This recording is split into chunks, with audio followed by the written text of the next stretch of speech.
وذكرنا ما نسينا وانفعنا بما علمتنا وزدنا علما. نسأل الله تعالى أن يرزقنا الإخلاص في النية والقول والعمل، وأن يجنبنا من العجب والرياء والفتوى بغير علم، إنه على ما نسأله به قدير وبعباده لطيف خبير. وبعد.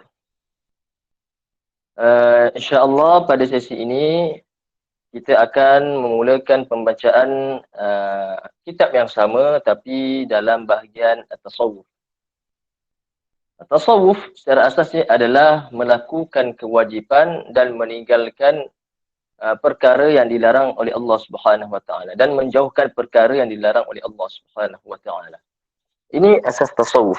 Maka dalam kitab ini, kerana kita menggunakan kitab mukhtasar, kitab ringkasan, maka yang dibahaskan dalam kitab ini adalah perkara-perkara yang merupakan asas bagi tasawuf. Maka dalam bab tasawuf ini kita akan membicarakan kewajipan-kewajipan hati, kemudian apakah perkara-perkara yang diharamkan oleh syarak. Ada perkara yang diharamkan, maka perkara-perkara yang haram oleh syarak bila dinamakan ia sebagai maksiyah, perbuatan lakukan, perbuatan dan dinamakan sebagai maksiyah. Di sana, di dalam kitab ini, setelah mana kita membicarakan tentang kewajipan-kewajipan hati, kita akan membicarakan pula mengenai maksiat-maksiat hati, kemudian maksiat anggota badan. Ada perkara yang akan kita bahaskan tentang maksiat mata, maksiat telinga, maksiat-maksiat lisan, maksiat-maksiat tangan, kaki, kemaluan, dan kemudian ada dibicarakan iaitu tujuh anggota yang besar. Kemudian dibicarakan mengenai maksiat badan, iaitu maksiat badan ini tidak tertentu pada salah satu daripada anggota badan. Inilah secara umum perbincangan yang akan kita bahaskan dalam bab tasawuf ini, insya-Allah. Maka perbincangan tasawuf ini, sebagaimana yang maklum, kita akan menggunakan kitab yang sama, mukhtasar. Jadi perbahasan itu akan berdasarkan kepada kitab yang kita gunakan. Maka penulis kitab rahimahullah mengatakan pada bab ini al-wajibatul qalbiyah. Kewajipan-kewajipan hati. Iaitu apakah yang diwajibkan ke atas mukallaf pada hatinya. Iaitu hatinya wajib seseorang mukallaf iaitu adanya perkara-perkara yang diwajibkan ke atas mukallaf dan kewajipan itu berkaitan dengan hatinya, bukan berkaitan dengan anggotanya. Permasalahan dengan anggota badannya, kewajipan secara zahir telah dibahaskan, kita bahaskan ilmu fiqh, kewajipan solat, maka ia merupakan satu ibadah yang dilakukan dengan secara zahir. Haji, zakah, juga puasa secara zahir. Dan begitu juga sedekah dan ibadah-ibadah lain lagi. Tapi dalam bab tasawuf kita bicarakan tentang di sini tentang kewajipan-kewajipan hati. Iaitu apakah yang diwajibkan terhadap perkara yang batin yang tidak zahir. Ia perkara hati. Tidak nampak di mata. Tapi wajib untuk kita melaksanakannya.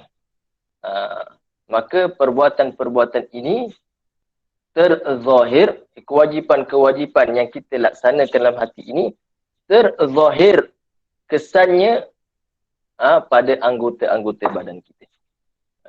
Sebagaimana sabda Nabi SAW yang mafhumnya dalam badan anak Adam ada satu gumpal daging, ada segumpal daging yang mana jika baik daging tersebut maka baiklah anggota badannya, dan kalau jahat buruk daging tersebut maka buruklah anggota badannya, dan ia adalah hati. Bila mana hati seorang itu elok, iaitu dia bersifat dengan sifat yang akan kita bahaskan dalam kewajipan kita bahaskan itu adalah hati itu ada sifat-sifat yang mahmudah, insya-Allah kena zahir daripada anggota-anggota zahirnya sifat-sifat yang baik juga. Kita akan bahaskan tentang kewajipan hati yang mana kewajipan itu pada hati. Berlaku pada hati, bukan pada anggota. Tetapi kesan daripada kewajipan yang kita lakukan itu akan terlihat pada anggota yang zahir.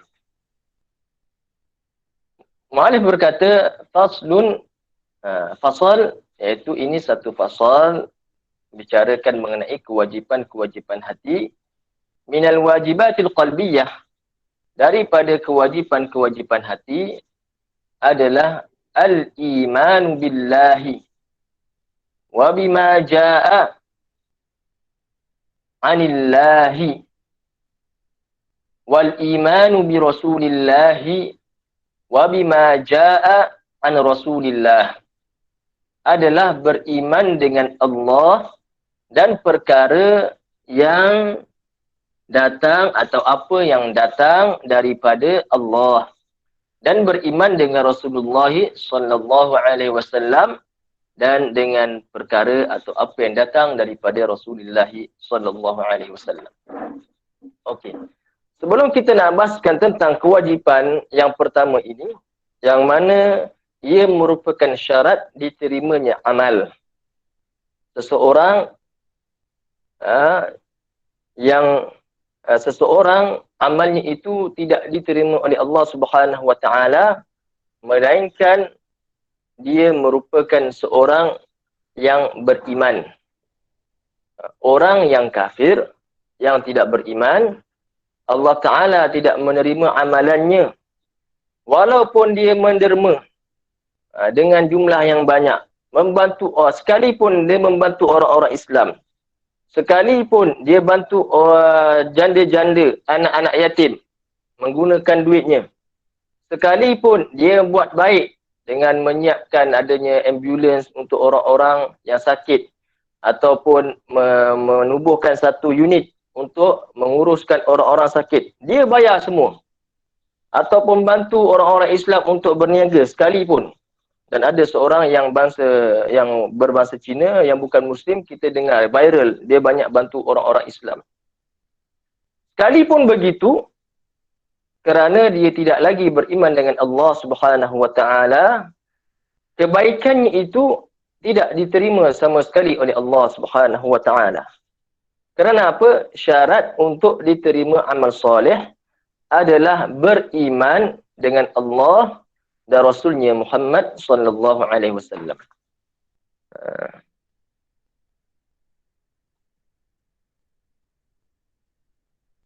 Maka seseorang yang kafir, iaitu yang tidak beriman dengan Allah dan Rasulnya Muhammad sallallahu alaihi wasallam, amalannya sama sekali tidak diterima oleh Allah.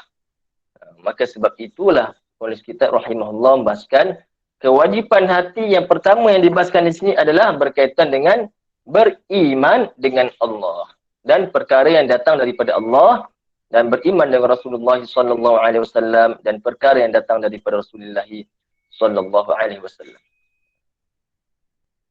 Orang-orang yang beriman, iaitu mereka yang beriman dengan Allah dan Rasulnya Muhammad sallallahu alaihi wasallam, jika dia mati, insya-Allah dia akan masuk syurga. Dan kalaulah dia orang yang mati dalam keadaan bertakwa, iaitu dalam keadaan tidak melakukan kemaksiatan, hidupnya penuh dengan ketaatan, yang dilakukan dia menjauhkan diri dia daripada melakukan maksiat-maksiat yang besar, dosa-dosa besar, maka insya-Allah di akhirat kelak dia akan masuk syurga tanpa dihisab. Adapun orang beriman, dia beriman tapi mati dalam keadaan melakukan dosa besar, Di akhirat kelak, terputus-putus. Kalau ada tak jelas, sila bagi respon ya. Saya tak tahu terputus-putus adakah disebabkan oleh masalah yang dari saya ataupun daripada pihak pendengar. Yang lain yang kata jelas, alhamdulillah. Okay. Kalau dia mati dalam keadaan melakukan dosa besar, orang ini di akhirat kelak mereka berada di bawah kehendak Allah Subhanahu Wa Taala.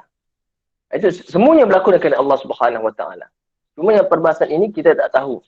Di akhirat kelak dia akan masuk syurga terus ataupun dia akan dihisab, akan diazab dahulu dengan sebab dosa besar yang dilakukan.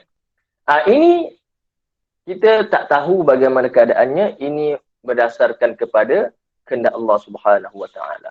Kalau Allah Taala telah kehendak pada azal, orang ini mati, orang ini Allah Taala ampunkan dosa-dosanya, dosa-dosa yang besar, dan dimasukkan ke dalam syurga tanpa hisab, tanpa diazab, maka dia akan masuk syurga tanpa diazab. Terus masuk syurga tanpa diazab. Jika Allah Ta'ala kehendak dia ini diazab sementara, diazab berdasarkan dengan dosa yang dilakukan. Contoh dosa yang dilakukan itu azabnya 50,000 tahun contoh. Maka dimasukkanlah dia ke dalam neraka dan diazab selama tempoh tersebut.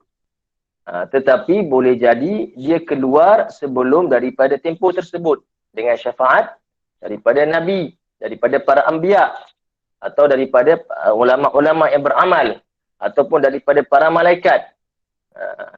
Jadi dia keluar sebelum tempohnya, ataupun dia diazab sehinggalah tempohnya, kemudian keluar daripada neraka dan dimasukkan ke dalam syurga.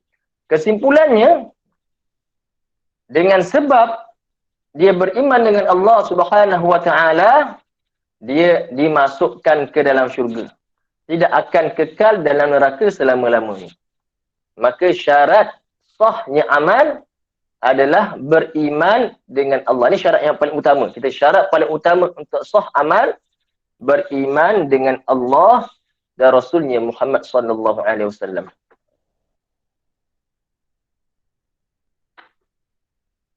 Allah Ta'ala berfirman, وَمَنْ يَعْمَلْ مِنَ الصَّالِحَاتِ مِنْ ذَكَرٍ أَوْ أُنْثَى فَهُوَ مُؤْمِنٌ. Maka disebut situ, barang siapa yang beramal soleh di kalangan lelaki dan perempuan. Ini mafhum ayat tadi, barang siapa yang beramal soleh di kalangan lelaki dan perempuan, dan fahuwa mukmin, sedang dia orang yang beriman.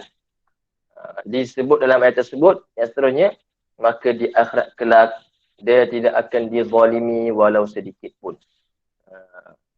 Dia tidak dizalimi walau sedikit pun. Ini iaitu bagi orang yang beriman, beramal soleh dan mati dalam keadaan dia beramal soleh.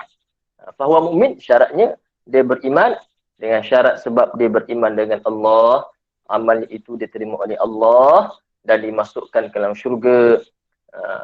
Kalau dia mati dalam keadaan beramal soleh, maka dia masuk dan tidak melakukan dosa-dosa besar, dimasukkan ke dalam syurga tanpa hisab.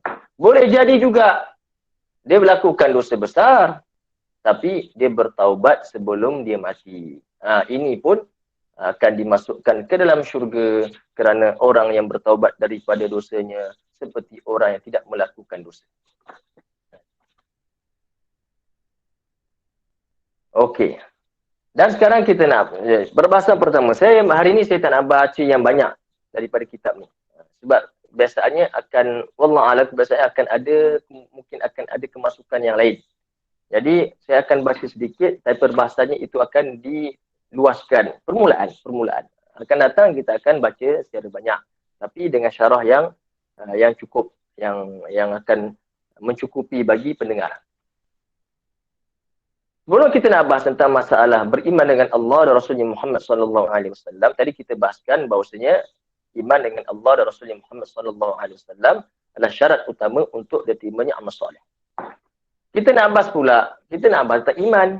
Apa makna iman? Kita nak kata, hendaklah kita beriman dengan Allah. Tapi apa makna iman? Kita mesti faham setiap perkataan yang kita sebutkan. Kita tidaklah sebut satu perkara selain kita tak faham apa dia.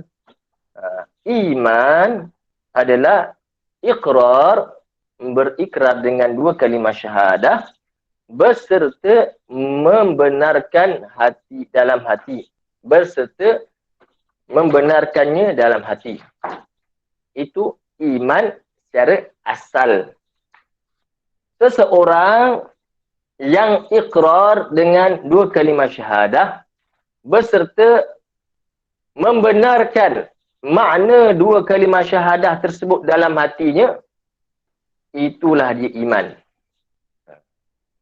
Mengikrarkan, itu kita kata ikrar, memperakui dengan lisannya tentang dua kalimah syahadah serta membenarkan makna dua kalimah syahadah tersebut dalam hati, itulah dia iman. Saya ulang, iman adalah memperakui dua kalimah syahadah beserta membenarkannya di dalam hati. Itu iman. Memperakui dua kalimah syahadah beserta membenarkannya di dalam hati. Soalan-soalan yang diberikan, insya-Allah 10 minit sebelum habis pengajian saya akan baca, dan kalau ada soalan yang ingin ditanya secara lisan, boleh buka mic dan tanya. Syahadah kan? Beserta membenarkannya dalam hati. Dalam hati. Dan membenar dalam hati. Membenarkannya dalam hati. Betul lah. Tapi secara yang asalnya, iman adalah at-tasdiq, membenarkan dalam hati. Ini kerana, kita bahas panjang lah, kan? Sebab kita nak baca banyak. Ini kerana seseorang yang lahir daripada orang yang Islam, iaitu kedua ibu bapanya itu Muslim, dan dari kecil dia beriktikad dengan iktikad yang benar, iktikad yang sahih, beriman tentang kewujudan Allah, tentang kerasulan Rasulullah SAW, dan tidak pun membangkang atau mendustakan tentang ajaran Islam. Kekal dia dengan iman yang benar sehingga dia baligh.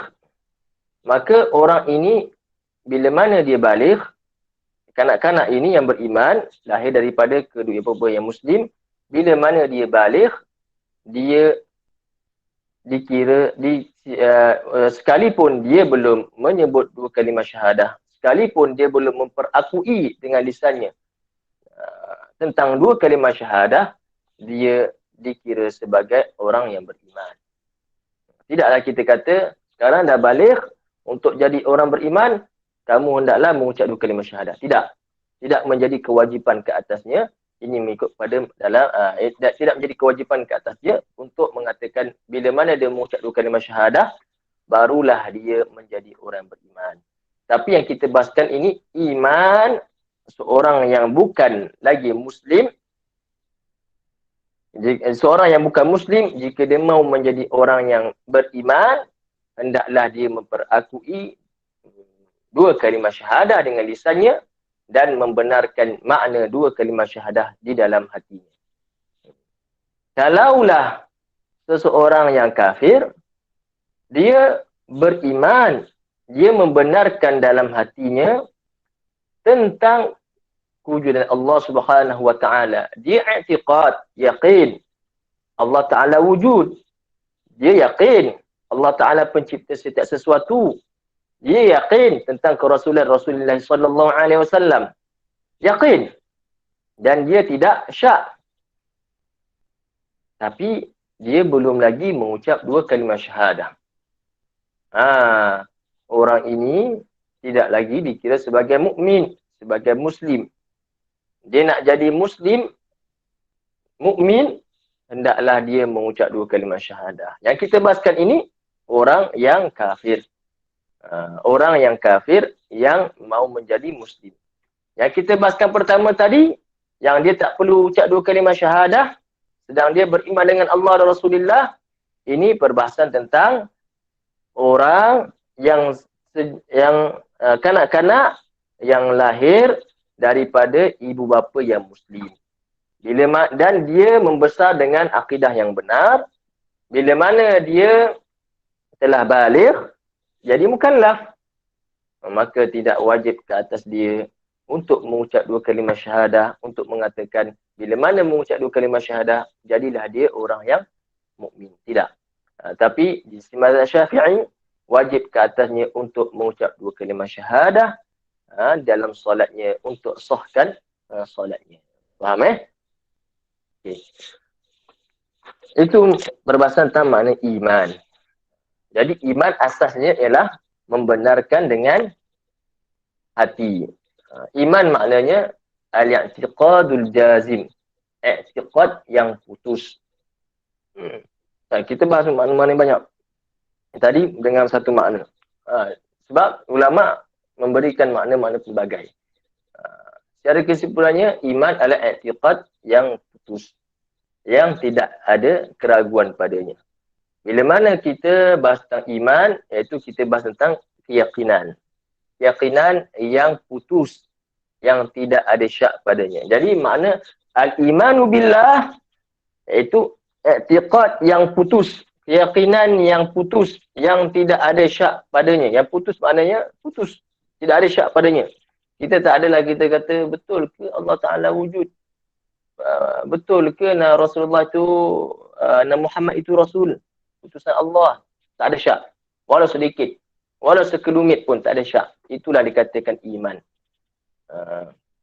Al-iman, al-i'tiqadul jazim. I'tiqad yang putus. Dengan kewujudan dengan i'tiqad putus, al-imanu billah. Makna beriman dengan Allah, iaitu i'tiqad yang putus, yang jazam tentang kewujudan Allah Subhanahu wa Ta'ala.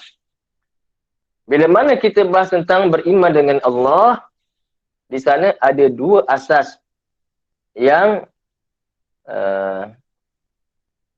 kita bahaskan. Ya, ada soalan, adakah berbahasan tentang iman Allah Ta'ala, beriman dengan Allah Ta'ala sama dengan berakidah dan tasawuf? Ya, sama. Sama. Satu benda yang sama. Cuma saya bahaskan dari segi sudut yang lain. Di sudut sana dia akan bahas tentang sifat-sifat Allah Ta'ala secara detail. Di sini secara umum masalah-masalah yang berkaitan dengan al-iman. Dengan iman. Mana tadi? Okey. Dalam berbahasan tentang beriman dengan Allah, dibahaskan di sana ada 2 asas yang berkaitan dengan beriman dengan Allah Ta'ala. Iaitu, apa maksud i'tiqad? I'tiqad itu keyakinan. Keyakinan.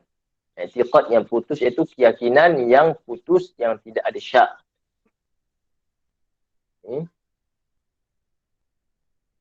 Okey.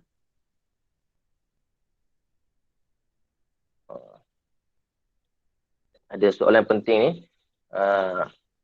Apa yang kita perlu lakukan jika datang syak?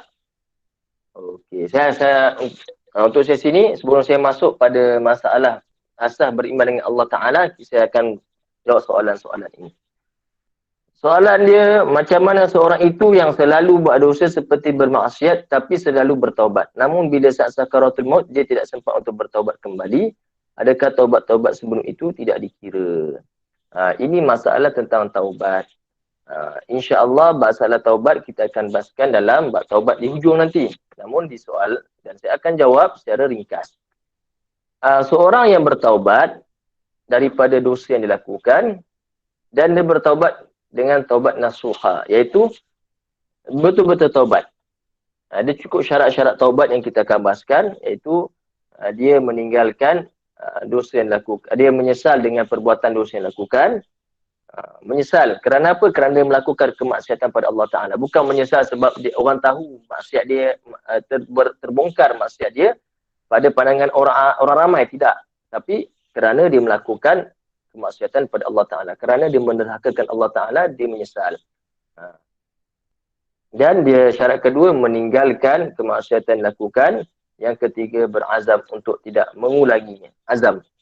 Tapi boleh jadi dia berazam. Boleh jadi dia terjatuh semula ke dalam maksiat yang sama. Boleh jadi. Sedang dia telah pun bertaubat dengan sebenar-benar taubat. Kemudian dia ada, kerana kita manusia ada waktu kita lalai disebabkan kekurangnya amal, ada waktu kita terlupa, maka kita pun jatuh dalam lalai lah. Mana lalai daripada mengikuti Allah Ta'ala, lalai daripada melakukan amal, maka iman itu menjadi lemah, maka jatuh dalam kemaksiatan, dilakukan maksiat yang sama, maka bertaubat dia lagi. Kalaulah taubat yang sebelum itu, taubat yang nasuha, insya-Allah taubatnya itu diterima oleh Allah Ta'ala dan diampunkan dosanya. Kemudian kalaulah dia jatuh dalam maksiat yang sama, kemudian dia bertaubat dengan taubat yang nasuha, insya-Allah dosanya itu, ada taubatnya itu diterima dan diampunkan dosa yang dilakukan. Dan kemudian dia buat lagi, terjatuh lagi dalam kemaksiatan yang sama. Begitulah juga. Kalaulah taubatnya itu betul, taubat nasuha, dia berazam tak nak melakukannya akan datang, insya-Allah taubatnya diterima dan diampunkan dosa-dosa, dosa atas perbuatan, diampunkan dosa daripada maksiat dilakukan itu. Dan bila mana dia mati, sedang dia melakukan dosa besar. Sedang dia melakukan dosa besar. Okey, dia mati sedang dia melakukan dosa besar. Tak sempat bertaubat. Sekalipun dosa yang lakukan itu dosa yang sama dengan yang sebelumnya, dia taubat dulu. Adakah soalan dia katanya, adakah taubat sebelum itu tidak dikira? Kita dah bahaskan tadi, kalau betul taubat yang nasuha, itu diterima oleh, insya-Allah diterima oleh Allah Ta'ala, dia diampunkan dosa dia, dan di akhirat kelak dia akan dihisab berdasarkan atas dosa yang dilakukan sebelum dia meninggal dunia, sedang dia belum bertaubat daripada dosa besar tersebut. Adapun dosa kecil dengan amal soleh, terampun dosa-dosa kecil yang kita lakukan. Ada soalan lagi?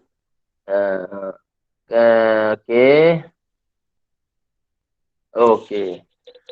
Dalam masalah ini, ada masalah tentang lintasan hati.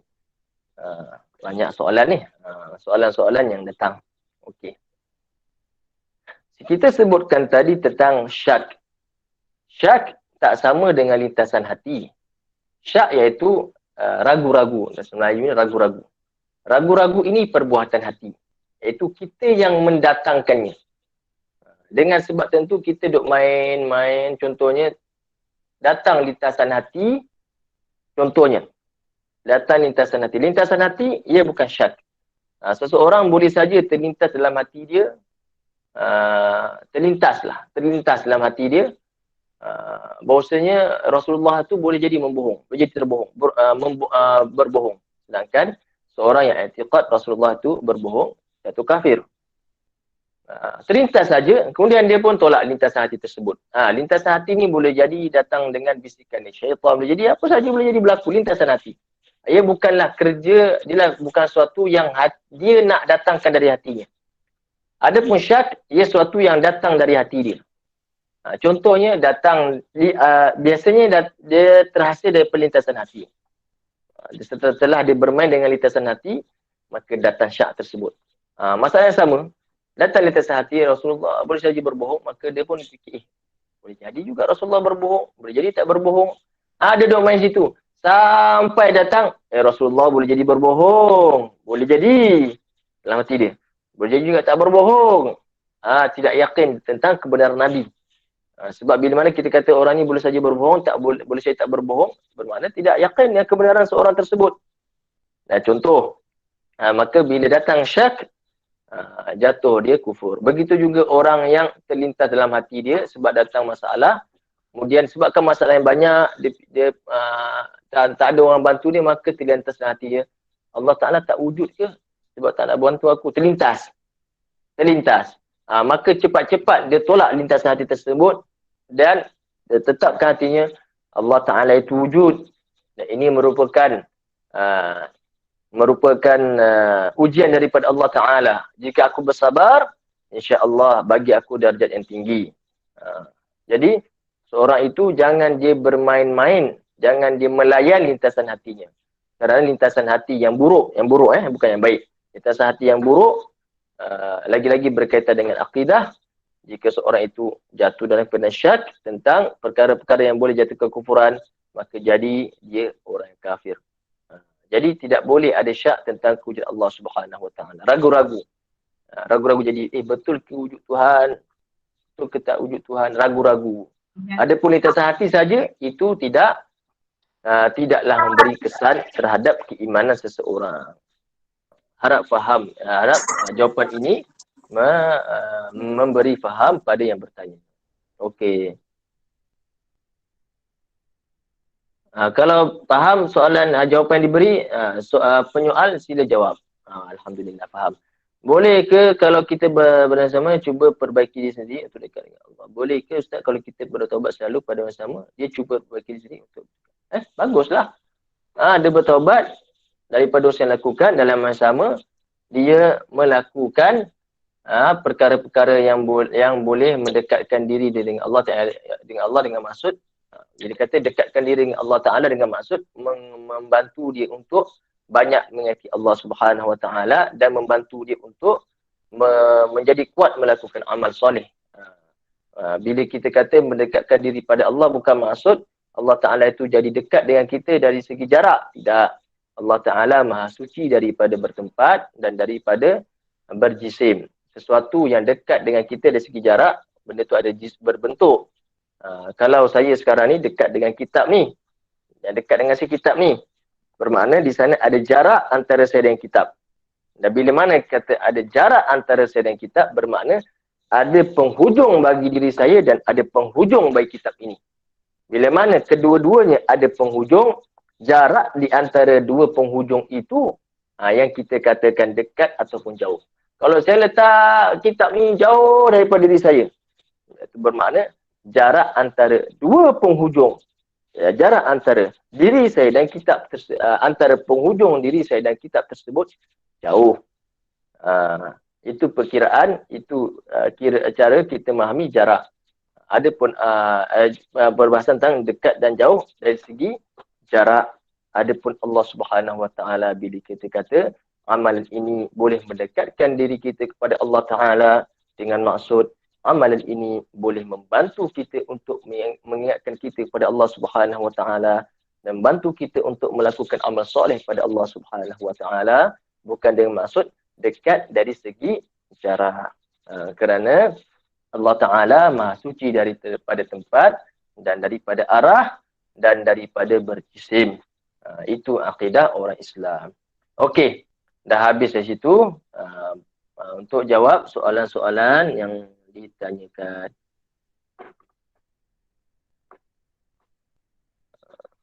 Ada soalan yang saya tak faham soalan dia, saya tak jawablah, saya tinggalkan.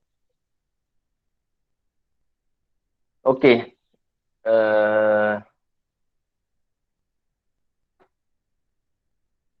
Okey. Tadi saya nak sebutkan tentang asas beriman dengan Allah Subhanahu Wa Taala. Kita sebagai mukmin, kita kena tahu adanya dua asas yang berkaitan dengan beriman dengan Allah Subhanahu Wa Taala. Iaitu beriman tentang kewujudan Allah Subhanahu Wa Taala dan wujudnya tidak sama dengan suatu pun, dan beriman bahawasanya Allah Subhanahu Wa Taala ialah pencipta setiap sesuatu. Ini asas. Ya, kita beriman tentang wujud Allah Ta'ala. Pada beriman tentang wujud Allah Ta'ala, ada dua perkara yang perlu kita faham. Wujudnya tidak sama dengan suatu pun, dan dialah pencipta setiap sesuatu. Allah Subhanahu Wa Ta'ala zatnya tidak sama dengan diri-diri makhluk. Diri-diri makhluk berbentuk, berjisim, mengambil tempat, mengambil lapang, ada arah, ada sifat-sifat dia, ada warna, ada bentuk dia, kemudian ada hadnya, ada batasan dia, ada suhu dia panas ke sejuk, dan macam-macam lagi.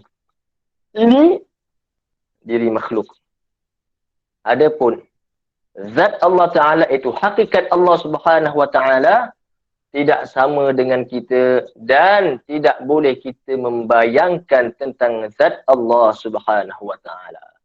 Dan tak boleh kita membicarakan tentang hakikat Allah Subhanahu Wa Ta'ala, zat Allah Subhanahu Wa Ta'ala. Yang mengetahui hakikat Allah Ta'ala hanya Allah Subhanahu Wa Ta'ala. Yang mengetahui hakikat Allah Subhanahu Wa Ta'ala hanyalah Allah Subhanahu Wa Ta'ala. Adapun kita tak tahu hakikat Allah Subhanahu Wa Ta'ala. Hatta para anbiya,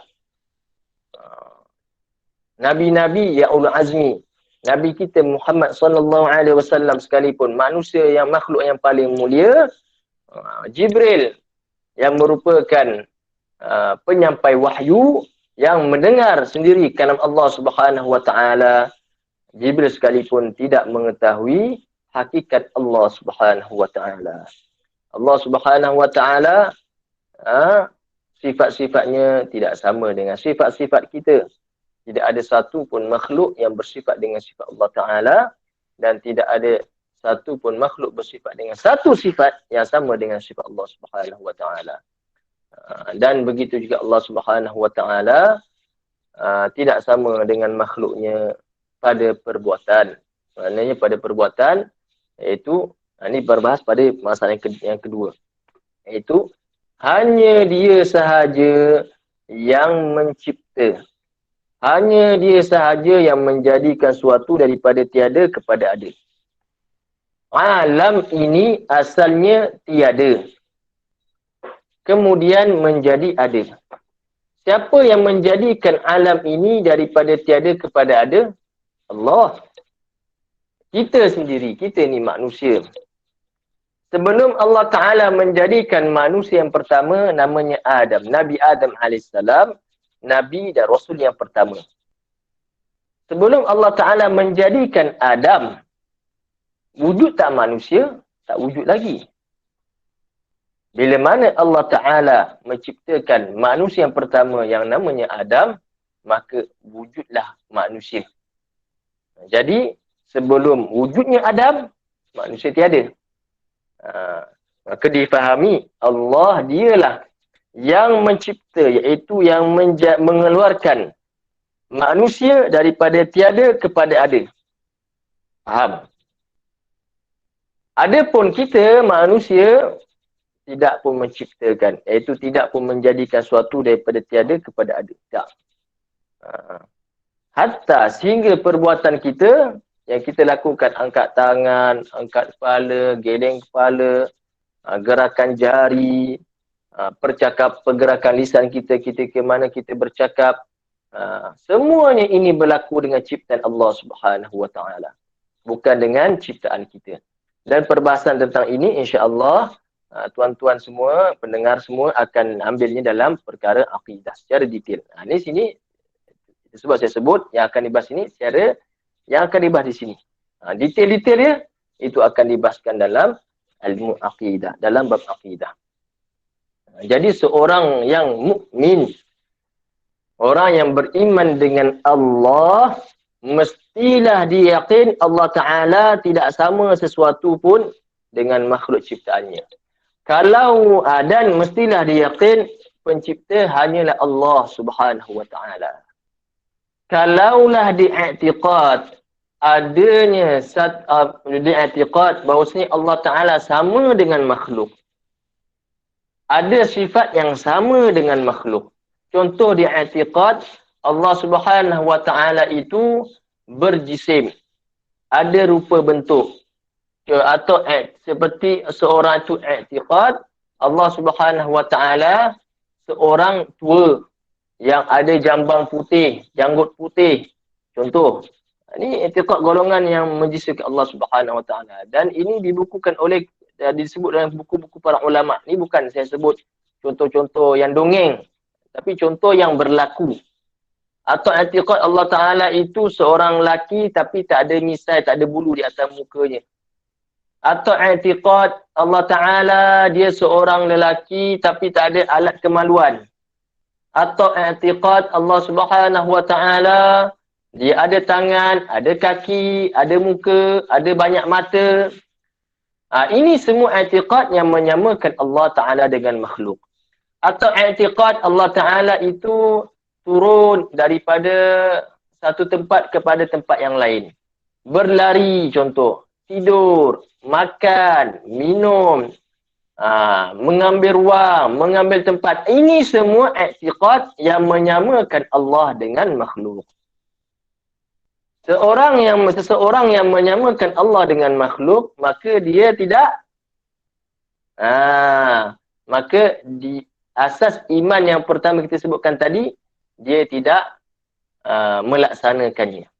Maka bagaimana kita mengatakan dia beriman dengan Allah? Seorang yang i'tiqad Allah Ta'ala itu seorang tua yang ada jambang, kemudian dia sembahyang. Dia sembah siapa?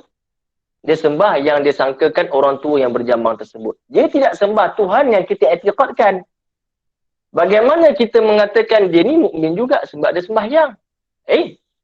Dia sembahyang, tapi solat dia dilakukan untuk orang tua yang dia bayangkan, yang ada jambang putih, yang ada janggut putih.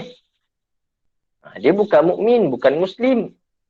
Sekalipun dia bayar zakat, tapi zakat dia i'tiqad zakat ni saya lakukan untuk Tuhan, untuk Allah, yang dia kata Allah tapi dia i'tiqad seorang contohnya laki muda yang tidak ada jambang, tidak ada bulu di muka.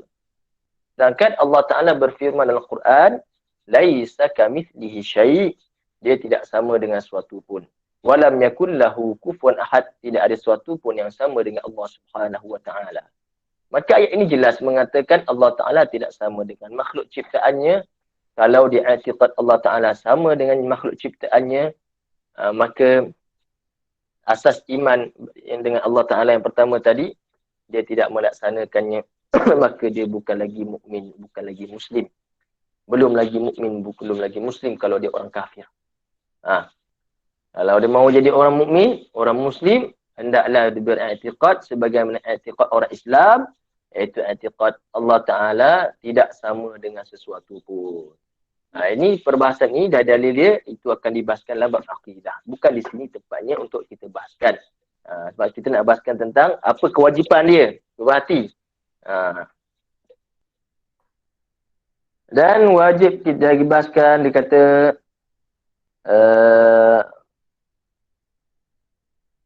tapi kewajipan beriman dengan Allah Ta'ala di sisi kita mazhab Syafi'i, bila mana telah sampai padanya asas dakwah Islam.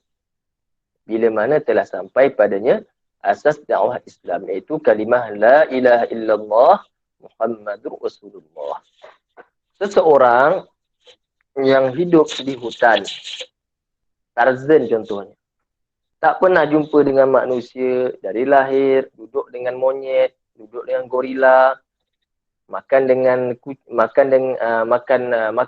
monyet, makan buah pisang dengan monyet, cakap bahasa monyet, tak tahu bahasa manusia, tak tahu apa. Kemudian satu hari dia pun nak keluarlah. Dia ada manusia, ada fitrah dia sendiri.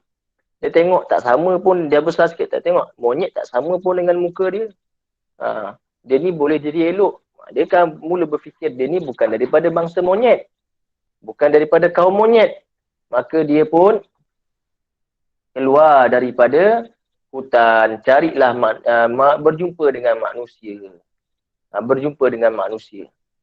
Bila mana dia berjumpa dengan manusia, dia berjumpa pula dengan manusia yang Muslim. Mengatakan bahawasanya ada Tuhan, di sana ada pencipta yang menjadikan alam ini namanya Allah. Dan Allah Ta'ala utuskan Rasul namanya Muhammad mengajarkan manusia maslahat perkara-perkara bagaimana kita ingin mengatur urusan dunia dan juga mempersiapkan diri untuk akhirat. Maka bila mana dia dengar ini, dia telah mendengar asas dakwah Islam. Iaitu inilah makna la ilaha illallah Muhammadur Rasulullah. Tak ada syarat dia mesti dengan la ilaha illallah Muhammadur Rasulullah secara kalimah tersebut. Saya sebutkan tadi itu makna dia. Ada pencipta yang menjadikan alam ini namanya Allah. Dan Allah Ta'ala utuskan Rasulnya namanya Muhammad yang mengajarkan manusia urusan dunia dan urusan perkara berkaitan dengan untuk persiapkan diri di akhirat nanti. Untuk urusan agama. Jadi dia pun bila mana dia tak sampai padanya asal dakwah Islam ini, wajib dia beriman dengan Allah Subhanahu wa taala. Jadi wajib atas dia. Sebelum tu, masa dia duduk hutan main dengan monyet, sekalipun dah balik, dia tak wajib lagi beriman dengan Allah Subhanahu wa taala. Dia cerita bahas tentang kewajipan. Wajib tak dia beriman dengan Allah Taala? Sedangkan tak sampai lagi pada asal dakwah Islam. Kita kata tak wajib lagi. Bila mana dia dah dengar tentang asal dakwah Islam, dah sampai padanya la ilaha illallah Muhammadur Rasulullah atau semakna dengannya, wajib tak dia beriman dengan Allah? Wajib dia beriman dengan Allah. Kalau dia tidak beriman dengan Allah, dia melakukan dosa yang besar, iaitu dosa mengkufurkan Allah Ta'ala. Kalau dia mati dalam keadaan kufur, dia akan diazab dalam neraka selama-lamanya. Nah, faham Okey. Itu kita dah bahas tentang siapa yang wajib beriman dengan Allah. Dan di bawah sini beriman dengan Allah dan beriman dengan perkara yang datang daripada Allah Subhanahu Wa Taala, iaitu yang datang daripada Al-Quran Karim. Wajib kita i'tiqad semua perkara apa yang datang dari apa yang dalam Quran, dalam mushaf Quran, ia merupakan kalam Allah Taala, iaitu ia merupakan ibarah daripada kalam Allah Subhanahu Wa Taala. Di dalamnya ada suruhan, di dalamnya ada larangan, di dalamnya ada khabar-khabar umat terdahulu yang kita boleh ambil sebagai iktibar untuk menjadikan pengajaran, dan dalamnya ada tentang khabar-khabar yang akan berlaku pada masa akan datang, dan kita mempelajarinya dan memahaminya untuk kita persiapkan diri dan pada masa akan datang. Jadi Al-Quran wajib kita beriman dengannya. Wajib kita beriman dengannya.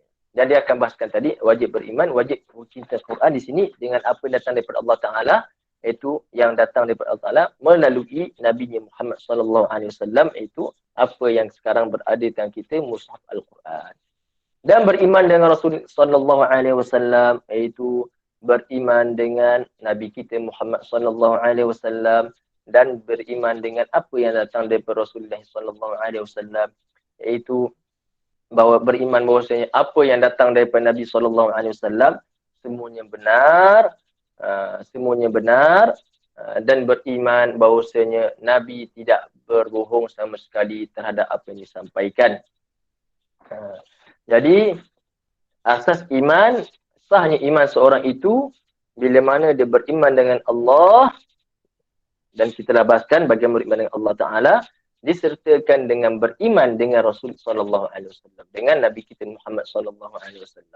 Kalau dia beriman kalau dia semata-mata beriman dengan Allah, belum lagi beriman dengan Rasulullah SAW, maka dia belum lagi mukmin, belum lagi Muslim. Kerana beriman dengan Nabi itu suruhan Allah Subhanahu Wa Taala. Beriman dengan Rasulullah SAW memperakui, meyakini kebenaran risalah, kebenaran kerasulan Nabi kita Muhammad SAW itu adalah suruhan Allah Subhanahu Wa Taala. Orang yang beriman dengan Allah, sah imannya bila mana dia beriman dengan kerasulan Nabi Muhammad SAW. Jelas delivery. Ada soalan, Ustaz, dulu saya pernah join kuliah mengenai sifat Allah Ta'ala yang maha mendengar. Masa kuliah tu saya dapat lintasan hati yang bukan-bukan. Dan soalan mendengar suara menyamakan Allah dengan makhluk. Saya hanya keluar dari majlis tu dengan menggigil. Kenapa kejadian macam tu boleh berlaku? Sampai sekarang, dia bahasan yang tajuk lebih kurang. Sampai sekarang saya masih takut mendengar bahasan yang tajuk lebih kurang. Okey, ni cerita dia lah. Orang yang tak pernah dapat soal dakwah macam mana dengan syurga dan nerakanya. Itu dibahaskan dalam bab akidah nanti. Cuma kesimpulan kita kata orang yang tak sampai pada asal dakwah Islam, dia akhirat kelak tidak akan diazab. Dan kita tak katakan dia dia di kalangan orang kafir, tapi di akhirat kelak dia tidak akan diazab dalam neraka. Dia akan masuk dalam syurga.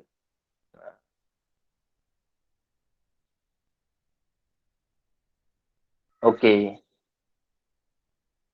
Adakah faham soalan tadi, orang yang tidak sampai pada asal dakwah Islam, dia bukan Muslim, bukan mukmin, tapi di akhirat kelak dia tidak akan diazab dalam neraka. Dia akan dimasukkan ke dalam syurga. Dan Allah Ta'ala berfirman, wa ma kunna mu'azzibina hatta nab'atha rasula. Yang mafhumnya Allah Ta'ala tidak pun mengazabkan satu kaum sehingga Allah Ta'ala utuskan kepada mereka rasul yang mengajarkan mereka, yang menyampaikan kepada mereka asas dakwah Islam.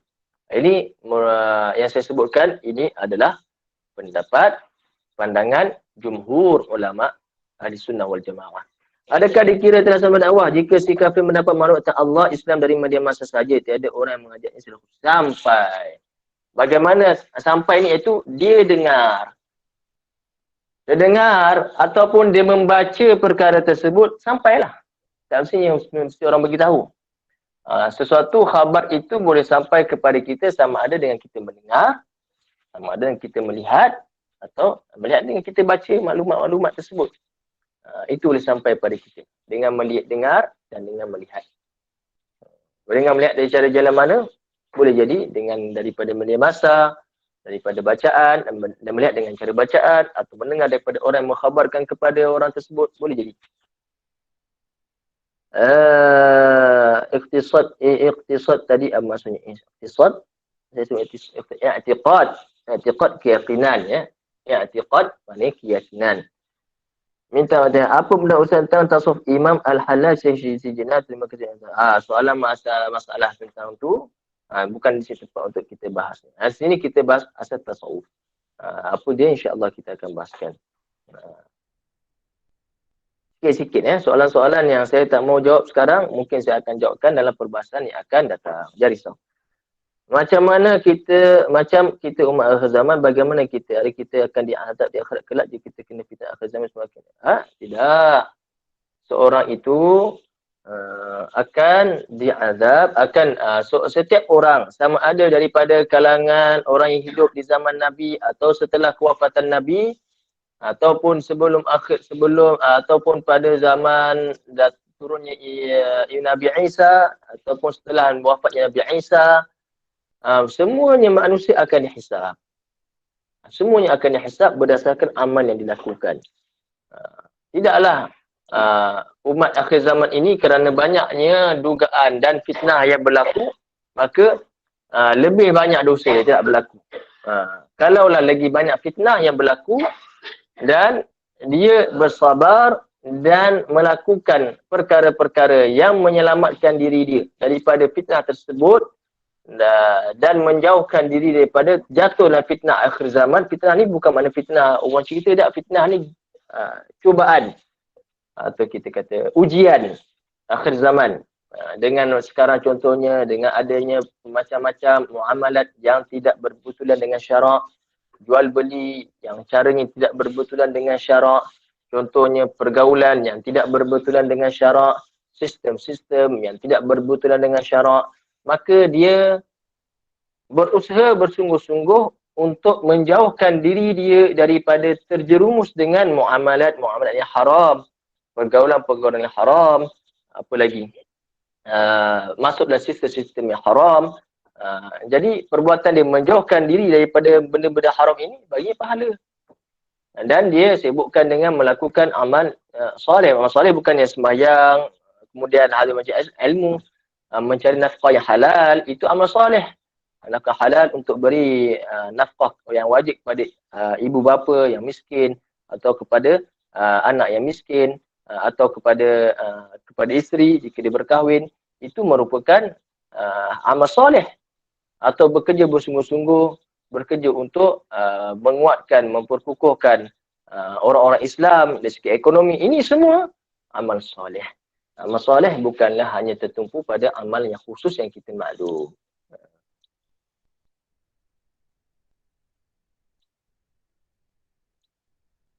Ada soalan. Saya ambil soalan terakhir lah, habiskan. Ini soalan terakhir.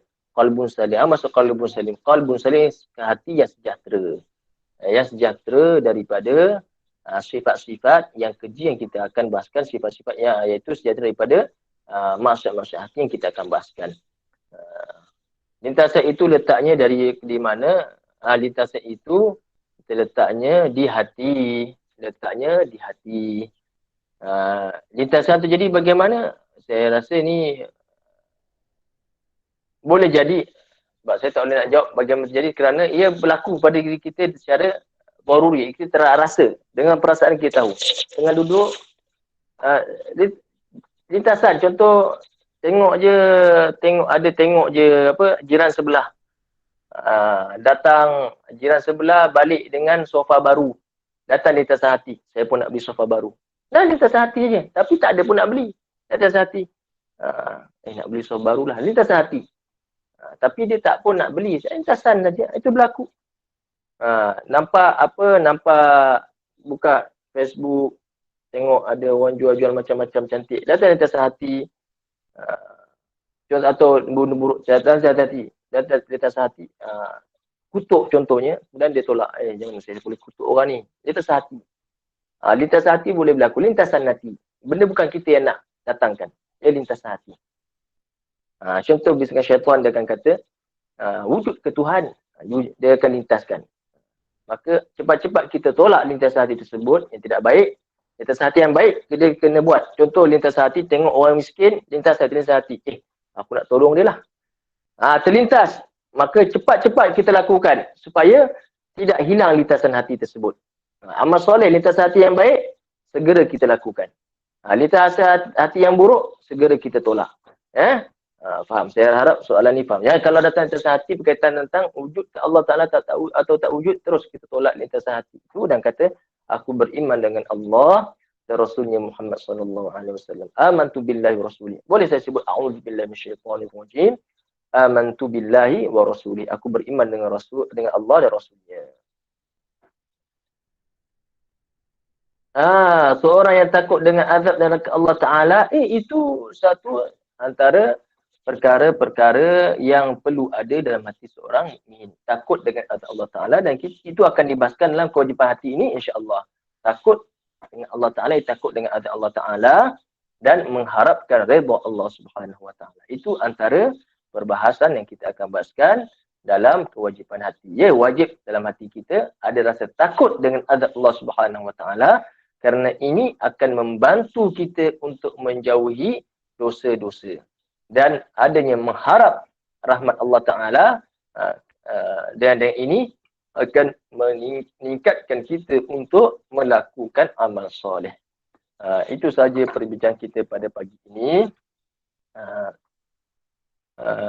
Pembahasan tentang beriman dengan Rasulullah SAW. Apa dia perkara-perkara yang berkaitan dengan beriman Rasulullah SAW, dengan apa yang didatangkan oleh Nabi SAW.